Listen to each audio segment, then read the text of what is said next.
Practice 2A and 2B. So in our third chapter, we have two practices, 2A and 2B. This is our second practice. Let's start with the practice for this chapter. The first thing we have in 2A is exploring the start button. Managing windows, we will see how to minimize, restore, maximize and close a window. And we will see working with the taskbar, how we can work with the taskbar. And explore computer. And we will explore the computer and see what are the different options and different things available inside our computer. We'll try to create a folder and we'll try to create a text file and we will create a subfolder and see how we can manage the files in them. Let's start with our first 2A practice. The first thing we have is start button. This is the start button which is on your extreme left. Once you click this button, you will have all the programs that is available in your computer open in front of you. As you can see, I'm scrolling them. I have all these programs installed in my PC. Now, whatever the program you install, it will be available for you here. And this is a play area or dashboard area, you can say. Here you can pin any application or folder here. Pinning in the sense like, for example, whichever the program I use generally more, so I can make that program to appear here directly. So I can use them directly. Let's say, for example, I have this Adobe program. I want to pin it. So I will just right click it and I'll say pin to start. So once I click pin to start, you can see this has appeared over here. So the next time I don't need to scroll in this program, find where is Adobe and then I'll click. Instead of that, what I can do is I can just click the start button and this dashboard will appear for me and I will find my program available directly. So I can click it here. So whichever the most used programs that you have, you can pin them over here and use them as and when required by you. The next thing option we have is we have the managing windows. Managing windows, whatever the software or application you open, it gets open inside a window. Now, like for example, this is a paint software I have opened. It is used for editing the images. Similarly, let's say I have other softwares, which is like, for example, I may open, this is an Excel sheet. I am opening an Excel program. This is an Excel sheet. So this is again, everything gets open inside a window. So what you see here, this square box is called a window. You can open multiple windows depending on your need. Like I may open as many windows I want, or as many applications I want in another way, as many applications I want, and I can work them simultaneously. It is not necessary for me to have to close one window, then only I will be able to open another window. No, I can open as many windows as I want and I can work with them and switch between them. Now, for example, if I click this paint button, I paint window, I have paint application open in front of me, I'll be able to work on this program. I want to do some word processing, so I will click on this word. I can work on this word processing document. Or if let's say I want to do some calculation, I can have an Excel document also open. All the applications get open inside a window. In order for you to manage Windows, Windows gives us 3 buttons. So as we have learned before, this is the minimize button. So you can see once I click this button, the window gets minimized. When window gets minimized, then sits over in the taskbar. If I want to get it back, I have to just click on this. I will get back this window.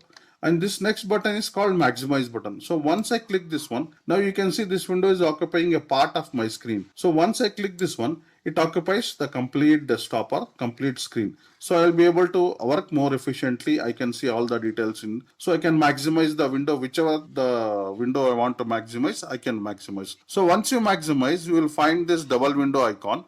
That means this is the restore icon or the restore button. So once I click this one, the window gets to restore. So that I can switch between the other applications. So once I have finished my work, I can click this close button to close my window. Once you minimize, the windows goes and sits over in your taskbar. So you can click any window and switch between the applications that you have. Next is working with the taskbar. This is the taskbar. So it has a start menu. So from here, I will be able to access the programs, folders, or whatever that I would like to access from my PC. And then we have a type button here. From here also, either I have option that I can go here, scroll, search my application and ask him to open it. Instead of that, I have one more shortcut that I can just type the name of the application over here. Let's say, for example, I want to open the Word document. See, once I write the word, it is opening to me all the applications that has the word.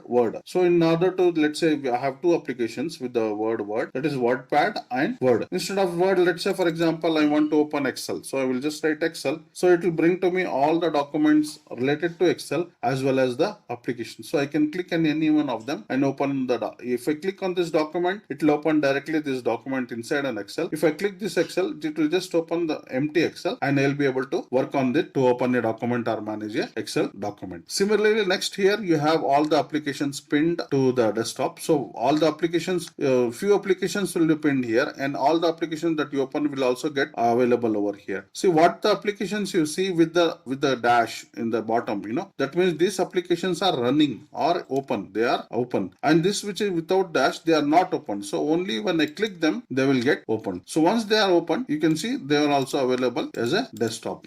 Your taskbar also has on the right hand side the notifications. So this is a console where you will find the status of various things, like this is the network connection status, your antivirus status, or Bluetooth status, or your battery status. You may have various applications which provides status or notifications to you. Those will be which are running in the background, and they will be available to you over here. Then we have the language. This is from here I'll be able to switch between multiple languages if I have in my PC. If I have enabled them in my PC. If I have more than one language, I can switch between the languages. Then I have the date and time over here. From here I can see the date and time and manage my date and time settings. And then finally, here is the notification. This helps me to get any notification that the PC may have suggestions for you. Like here now it is asking me for an optimal resolution notification. This is not the optimal screen. So the window is trying to tell me that what your PC is running now is not the optimal resolution. It's try to switch to this notification. So even the antivirus expiry notification or any notification that Windows feels that you should know, they will be available in this notification box for you. The next we have is exploring computers. Let's try to explore our computer. So here you will find the first icon, which is called this PC. So once you click this one, it opens your PC, or it explores your PC. It will bring to you what all the things that you have in your PC in a nutshell. So this is my PC, and these are the things available with related to my PC. I have 3D objects. 3D objects are nothing but some documents or files which are available to me to use.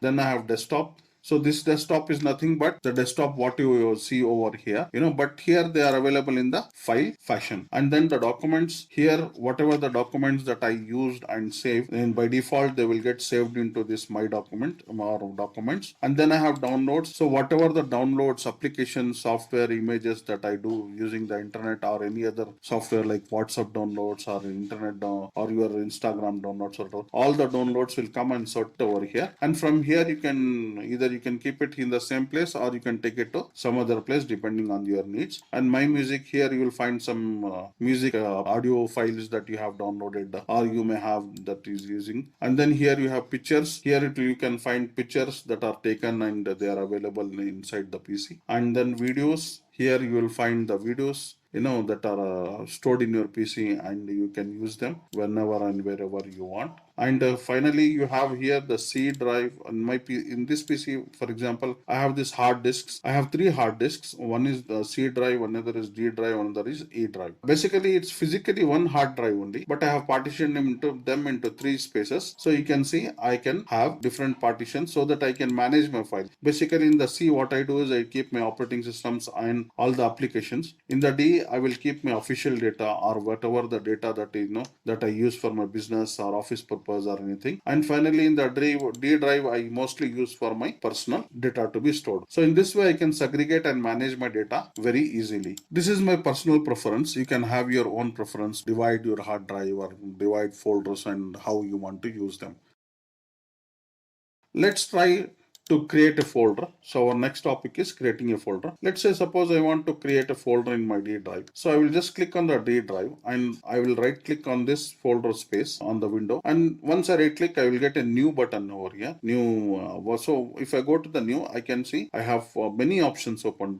Once I click the new, you can see that I have a shortcut menu open, which is giving me many options that I want to create a folder, I want to create a shortcut, I want to create a database, I want to create a color draw file.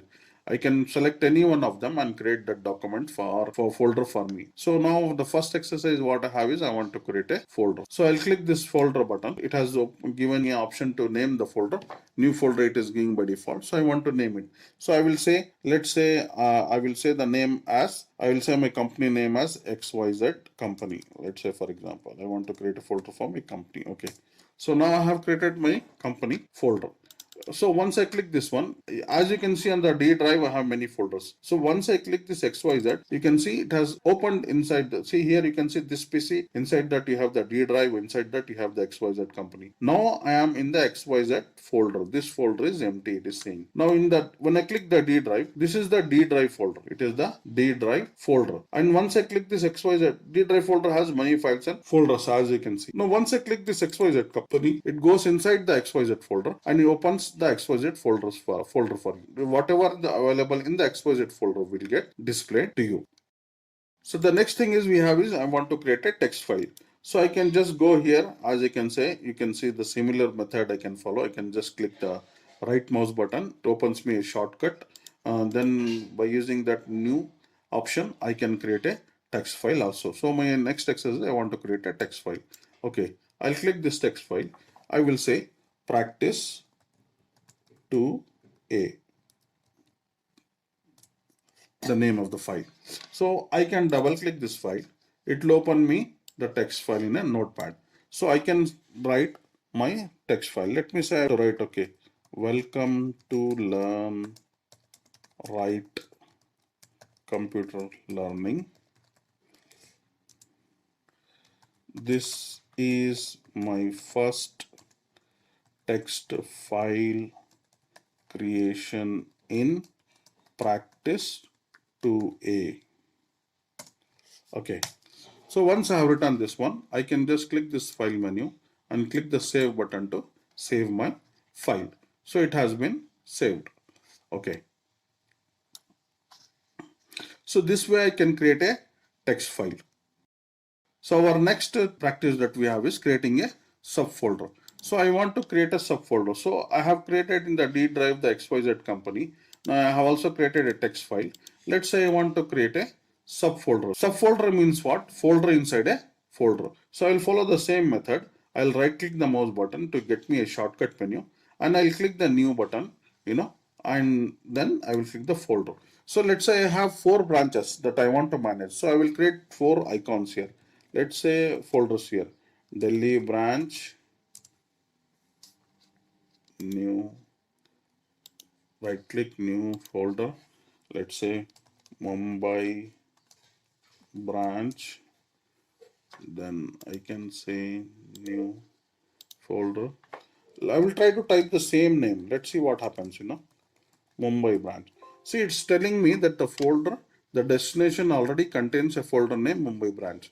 So that means what it is saying, that there is already a folder with the name Mumbai branch. So you will not be able to create one more folder with the same name, So as we have learned that we cannot have a duplicate name. Instead of Mumbai branch, I can give Mumbai branch 2, 3 or whatever I want, But it cannot be exactly the same words. Let's say suppose I want 2 folders for Mumbai branch. I will say the second folder as Mumbai branch 2, for example, Let's say I will create Mumbai branch 2. So here it has accepted. Because why? Because the number 2 is added to the second folder. They are not same. They are different. Similarly, let's say I will create one more folder. Let's say Bangalore branch. And I'll create one more folder called Chennai branch. Okay. Done. Concludes our exercise practice 2A. Let's start with our next exercise. The next topic we have is copy the text file created to subfolder and make changes and observe. So it's asking us to copy the text file that we have created to the folder and observe the changes. Let's copy this one. In order to copy this any folder, I can just click the file. Once I press to select the file, I should not leave the mouse button. I can drag the file anywhere that I want. This way I can move the file. This way I can move the file. Suppose if I click this one and if I move this file, if I go take it to Bangalore branch, the file gets moved. See, it is not appearing here. It has disappeared from here. Once I click this Bangalore branch folder, you will find this file over here. Okay, this is moving of a file. Now let's say I want to copy this file. I want this file to be available over here as well as in, let's say, in another branch. Let's say Chennai branch. So I will copy from there and I paste over here. So what I have done is, in order to copy, I will right click on the file and I have the copy option. So I will click the copy option. Then let's say I want to copy to Delhi branch. So I will click the Delhi branch, open the Delhi branch, then I will right click again and I will say paste.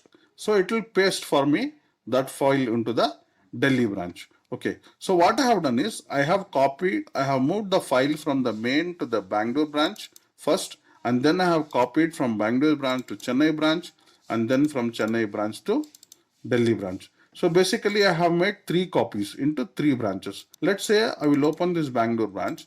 I will write here, I will just write the branch name, Bangalore branch. Okay, and I will save it. So I can close this one. It will ask me to save. I can just click the save button. It will save the file for me. Now if I open again, you can see that Bangalore branches, what I have made the changes are available in this file. Okay, I will go to Chennai branch.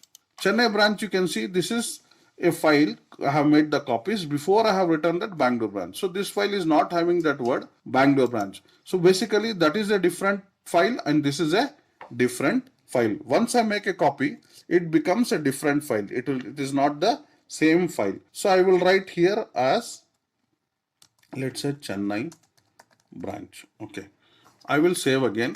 So I can save by using the file and clicking the save option. I can save from here also, and once I save that one, I can close it.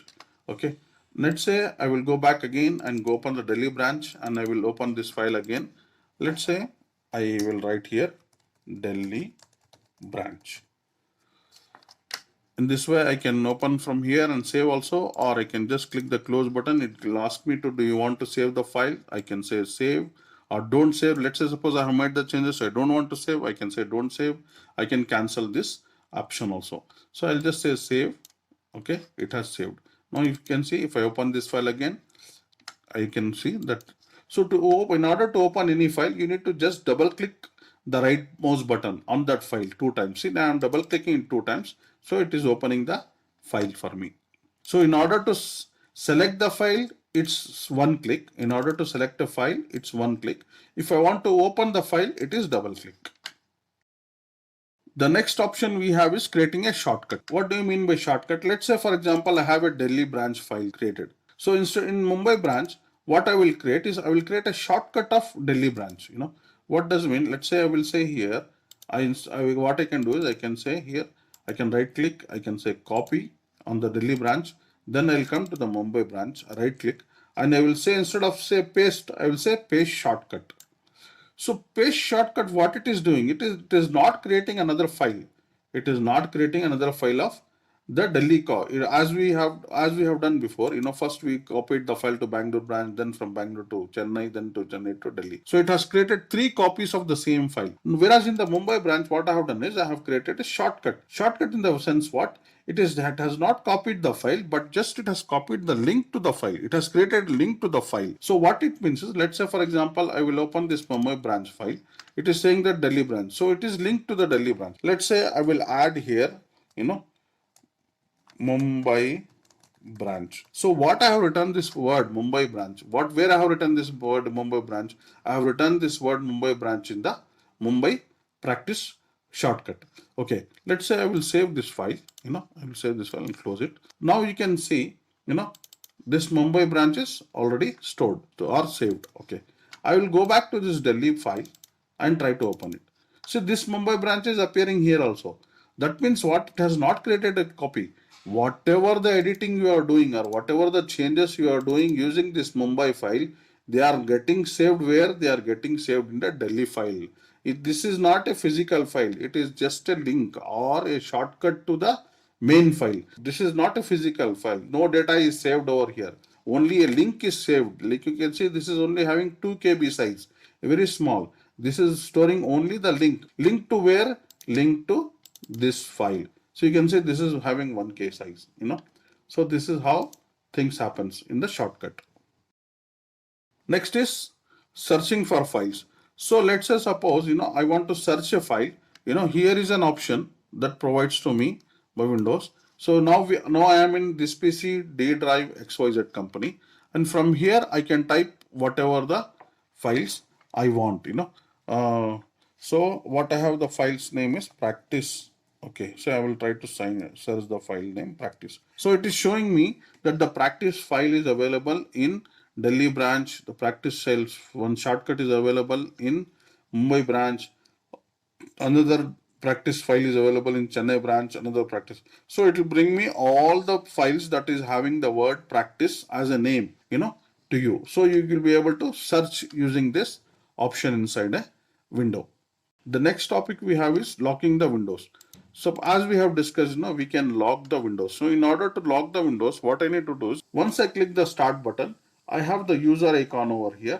So once I click this one, I have the option to lock, I have the option to sign out. So by clicking on the lock button, I will be able to lock my computer, and sign out means it will sign out from the computer. Let's try to understand what is the difference between a lock and a sign out. Lock in the sense what? It just locks your computer. It doesn't close any application that you have opened already. Let's say for example, here now in my case, I have opened this folder explorer. I have this PowerPoint open. I have this Excel open. I have this Word file open. I have this Chrome open. So when I lock this one, when I lock the PC, it will not close any of this program for me. They will be running in the background, and when I come back, they are available in the same state. Whereas sign out will close all those programs. Sign out will close all those programs and will sign you out from the desktop, so that another user will be able to log in into the PC. This is the difference between the lock and sign out. And finally, shutting down the PC. So shutting down the PC, I have this power button. So once I click this button, I am getting various options. The first option what I have is sleep. So in the sleep mode, what we have learned before also, sleep, once I click this one, what happens is it will switch off the display. It will switch off the hard disk. It will store to minimum power mode, where your PC will be running in just with the essentials, and all the other accessories and all the other devices that are not required for a PC to be available, they are all will get shut down, and no activity and no processing happens in the sleep mode. Hibernate is what? Hibernate is another mode where sleep mode is used for shorter duration of time. Sleep mode is used for shorter duration of time. In the sleep mode, what happens is your processor will be running, but in an idle speed or in an idle environment, where it will be running very idly. So, like for example, your vehicle, when you are not using the vehicle, when it is in the neutral, what happens is the vehicle runs in a neutral idle condition. Similarly, your PC also, when in the sleep mode, it runs in an idle condition. Like in your processor will be on, there will be a power supply to your processor, and but it will switch off all the accessories and all the additional devices which are not required for it to be in the sleep mode. Whereas in hibernate is used for long time. Hibernate is used for long time. Hibernate, what it does is it saves the state of your PC. That means what? All the programs that are opened, all the programs, it saves them as it is. It stores the state of the PC as it is, and it brings back the PC to you in the same state, when you switch it back on. Shutdown, it closes all the applications, it locks you off from the Windows, and it completely shut down the PC. Restart is used to restart your PC whenever you find some issues, or whenever you find that your PC is hanging or something is not working properly, and you want your software to get reset everything. So what it does is it closes all the memory, it closes all the applications, it shuts down your PC and restarts your operating system from the beginning. So these are the various options we have in the shutdown menu. So by this we have come to the conclusion of our practice session, and hope you find our exercises easy to study and work.